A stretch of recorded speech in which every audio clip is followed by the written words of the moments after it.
আজি মই বিশেষকৈ ইলেক্ট্ৰনিক মিডিয়া আৰু পেপাৰ মিডিয়াৰ বিষয়ে ক'ব বিচাৰিছোঁ। কি হয়, প্ৰায়ে আমি দেখিবলৈ পাওঁ যে কাৰোবাৰ ঘৈণী কাৰোবাৰ লগত পলাই গ'ল, কাৰোবাৰ পৰকীয়া প্ৰেম, আৰু কেইদিনমান আগতে এটা নিউজ পালোঁ, কোনোবা হয়তো বহুদিন যৌন সম্পৰ্ক কৰা নাই। আচ্ছা, এইবিলাক নিউজ দিয়াৰ ফলত আমাৰ কি লাভ হ'ব? আমি কি কৰিম? তাৰমানে তেওঁলোকে কোনোবাই যৌন সম্পৰ্ক কৰা নাই, কাৰোবাৰ মাইকী পলাই গ'ল, কোনোবাই পৰকীয়া প্ৰেম কৰি আছে, আমাৰ কিবা লাভ হ'ব নেকি? আমি কিবা শিকিম নেকি?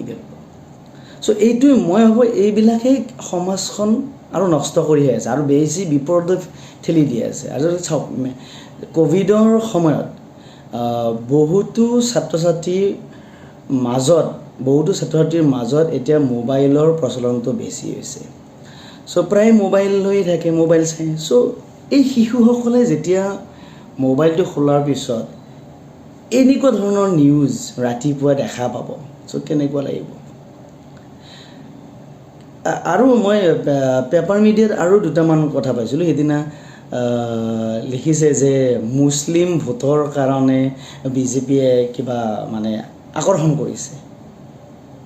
আৰু ইণ্ডিয়াত ভোটটো এইটো মুছলিমৰ ভোট, এইটো হিন্দুৰ ভোট, কিবা চাপ মাৰা আছে নেকি? এতিয়া মুছলিম, হিন্দু, খ্ৰীষ্টিয়ান, শিখ, এইবিলাক মোৰ মতে ভাৰতত এইবিলাক আহিবই নালাগে। ধৰ্মৰ ৰাজনীতিৰ কথাটো অলপ বেলেগ, কিন্তু সেই বুলি আমি ধৰ্মৰ কিছুমান সাম্প্ৰদায়িকতাৰ কথা সোমাই পেলাই মানুহৰ মাজত খেলি মেলি কৰাটো উচিত নহয়। এইটো মোৰ পইণ্ট অফ ভিউ, মোৰ ফালৰ পৰা। এইবিলাক কিছুমান বস্তু যিটো আমাৰ সমাজত প্ৰভাৱ পেলাব পাৰে, অলপ সমস্যা সৃষ্টি কৰিব পাৰে। সেইবিলাক নিউজ আপোনালোকে নিদিব। আপোনালোকে এনেকুৱা কিছুমান নিউজ কৰক যিবিলাক নিউজৰ পৰা আমাৰ ছাত্ৰ ছাত্ৰীখিনিয়ে বা শিশুসকলে শিকিব পাৰে।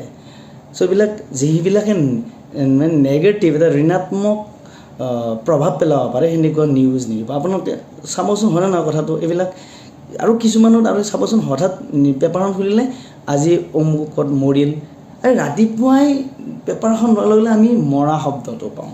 আমি কেনেকৈ দিনটো কটাম, আগবাঢ়িম কেনেকৈ? ভাল চিন্তাধাৰাটো আমি ল'বই নোৱাৰোঁ, কাৰণ আগতে আমাক বেয়া চিন্তাধাৰা সোমাই দিলে মনত। আমি কেনেকৈ আগবাঢ়িম? আপোনালোকে মতামত দিবচোন, আপোনালোকে কথাটো ভাবি চাব, হয় নে নহয়? এইবিলাক নিউজ দিলে আমাৰ কিবা লাভ হ'ব নেকি? কিছুমান এনেকুৱা